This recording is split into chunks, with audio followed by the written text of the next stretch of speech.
ಈ ವಾಡಕ್ಕೂ ಕಾರಣನೇ ಈ ಕೋಣ. ಇದಕ್ಕೆ ಹುಲ್ಲು ತರಲಿಕ್ಕೆ ಆಗಿ ದೋಣಿ ಮಾಡಿದ್ದು.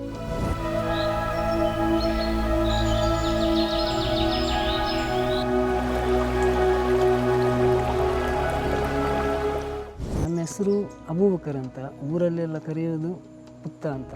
ನನ್ನ ಮೈನ್ ಕೆಲಸ ಅಡುಗೆ ಮಾಡೋದು, ಮದುವೆ ಮನೆಗೆಲ್ಲ ಅಡುಗೆ ಮಾಡೋದು. ಮತ್ತು ಅಜ್ಜಿ ಸೀಸನಲ್ಲಿ ಸ್ವಲ್ಪ ಕೆಲಸ ಕಡಿಮೆ ಇತ್ತು, ಅದಕ್ಕೆ ಮನೆಯಲ್ಲಿ ಕೂತ್ಕೊಂಡು ಏನು ಮಾಡೋದು ಅಂತ ಇತ್ತು. ಅದಕ್ಕೆ ಇದೊಂದು ಫೈಬರ್ ಇತ್ತು, ಇದು ಫೈಬರ್ ಇದೊಂದು ದೋಣಿ ಮಾಡೋಣ ಅಂತ ಮನಸ್ಸಾಯಿತು.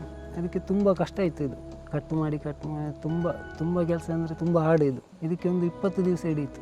ಒಂದು ಮನಸ್ಸಲ್ಲೇ ಆಯಿತು, ಯಾರಿಗಾದರೂ ಒಂದು ಉಪಕಾರ ಆಗುತ್ತಲ್ಲ ಆಚೆ ಈಚೆ ಹೋಗ್ಲಿಕ್ಕೆ, ಅದು ಪಾಸ್ ಆಯಿತು. ಈಗ ಒಂದು 4-5 ಜನ ಎಲ್ಲ ಹೋದ್ರು ಆಚೆ ಈಚೆ ಎಲ್ಲ. ಮತ್ತು ಒಂದು ನನ್ನ ಕೋಣ ಉಂಟು 2, ಅದಕ್ಕೆ ಹುಲ್ಲು ತರಲಿಕ್ಕೆ ಅಂತ ಮಾಡಿದ್ದೆ. ಇದು ಮಾಡಲಿಕ್ಕೆ ಒಂದು 25 ದಿವಸ, ಅಷ್ಟು ಗಟ್ಟಿ ಉಂಟು ಇದು. ಇದು ಏನಾಗಲ್ಲ ಬಂಡೆಗೆ ಹೊಡೆದ್ರು.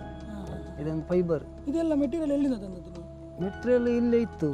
ಇದು ನಟ್ಟು ಬೋಲ್ಟು ಇದೆಲ್ಲ ಮಂಗಳೂರಿಂದ, ಜಾಸ್ತಿ ಅಡ್ಡೂರಿಂದನೇ ತಂದದ್ದು. ಅಡ್ಡೂರಿಂದ ಎಲ್ಲ ತಂದು ಫೈಬರ್ ಮಾತ್ರ ಇದು ಫೈಬರ್ ಕೋಟಿಂಗ್ ಮಂಗಳೂರಿಂದ ತಂದದ್ದು. ಮೋಟ್ರೆ ಎರ್ನಾಕುಳ ಅಂತ. ಇಲ್ಲಿ ಮಂಗಳೂರಲ್ಲಿ ಕೇಳಿದೆ, ಇತ್ತು ಸ್ವಲ್ಪ ರೇಟ್ ಸ್ವಲ್ಪ, ಅದಕ್ಕೆ ಎರ್ನಾಕುಳದಿಂದ ತರಿಸಿದ್ದು. 1 ಗಂಟೆಗೆ 1.25 ಲೀಟ್ರ್ ಸಾಕಾಗತ್ತೆ. 1 ಗಂಟೆಗೆ ಕಂಟಿನ್ಯೂ ರನ್ ಮಾಡಿದೆ. Continue run. ಮೊನ್ನೆ ಬಯಲು ಮಸೀದಿಗೆ ಹೋಗಿದ್ದೆ, ಇಲ್ಲಿಂದ ಒಂದು ಡೈರೆಕ್ಟ್ 3 ಕಿಲೋಮೀಟ್ರ್ ಇರೋದು ಅಷ್ಟೇ. ಅಲ್ಲಿಗೆ 1 ಲೀಟ್ರ್ ಹೋಯ್ತು ಹೋಗಿ ಬರುವಾಗ.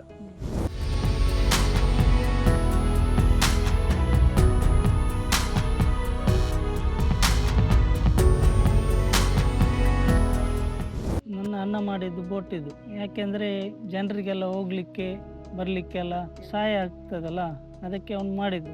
ಮತ್ತು ದನೆಲ್ಲ ಉಂಟು, ಅದನ್ನು ಹುಲ್ಲೆಲ್ಲ ತರಲಿಕ್ಕೆಲ್ಲ ಆಗ್ತದಲ್ಲ, ಅದು ಬೇರೆಯವ್ರ ಹತ್ರ ಕೇಳಬೇಕಂತ ಇಲ್ಲಲ್ಲ, ಒಂದೇ ಸ್ವಂತ ಮಾಡಿದ್ದು.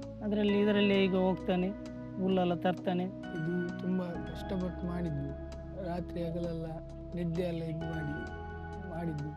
ಯಾಕಂದರೆ ಊರಿ ಜನರಿಗೆ ಒಂದು ಹೆಲ್ಪ್ ಆಗಬೇಕಂತ ಮಾಡಿದ್ದು. ಇದೊಂದು 10-20 ದಿವಸ ಆಯಿತು. ಡೈಲಿ ಬರ್ತೇವೆ ನಾವು ಇಲ್ಲಿ ಇರೋದಲ್ಲ. ಇದು ಮಾಡಿ ಖುಷಿ ಆಯಿತು, ಎಲ್ಲ ಪಾಸ್ ಆಯಿತು. ತುಂಬ ಜನರಿಗೆ ಉಪಕಾರ ಆಯಿತು. ಬರ್ತಾರೆ ಎಲ್ಲ, ಆಚೆ ಬಿಡು ಈಚೆ ಬಿಡು ಅಂತಾರೆ.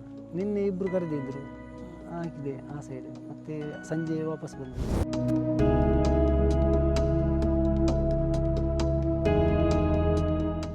ಮತ್ತು ಸ್ವಲ್ಪ ಜನರು ಬಂದರು, ನಮಗೆ ಒಂದು ಮಾಡಿಕೊಡಿ ಅಂತ ಹೇಳ್ತಾರೆ ಎಲ್ಲ. ಮತ್ತು ಮಾಡಿಕೊಡ್ತೇನೆ ಅಂತ ಹೇಳಿದ್ದೀರ ಅವನು.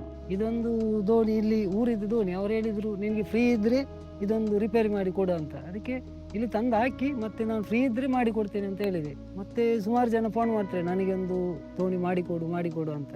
ನಮ್ಮದು ಈ ಕ್ಯಾಟ್ರಿಂಗ್ ಅಲ್ಲ, ಅದಕ್ಕೆ ಸ್ವಲ್ಪ ಕಷ್ಟ ಆಗುತ್ತೆ. ಫ್ರೀ ಇದ್ದರೆ ಮಾಡಿಕೊಡ್ತೇನೆ ಅಂತ ಹೇಳ್ತೇನೆ ಅಷ್ಟೇ. ಇದೊಂದು ಸೈಕಲ್ ಫ್ರೀ ಇದ್ದೆ ಆವಾಗ, ಅದಕ್ಕೆ ಒಂದು ಎಲ್ಲ ಪೈಪೆಲ್ಲ ಬೆಂಡ್ ಮಾಡಿ ಒಂದು ಸೈಕಲ್ ಮಾಡಿದ್ದು, ಚೈನಾ ಸ್ಟೈಲ್ ಮಾಡಿದ್ದು. ತುಂಬ ಜನ ಬಿಡ್ತಾ ಇದ್ರು, ಈಗ ಮಕ್ಕಳೆಲ್ಲ ಅಲ್ಲಿ ಕಲಿತಾ ಇದ್ದಾರಲ್ಲ, ಅದಕ್ಕೆ ಅಲ್ಲೇ ಬಾಕಿ ಆಯಿತು.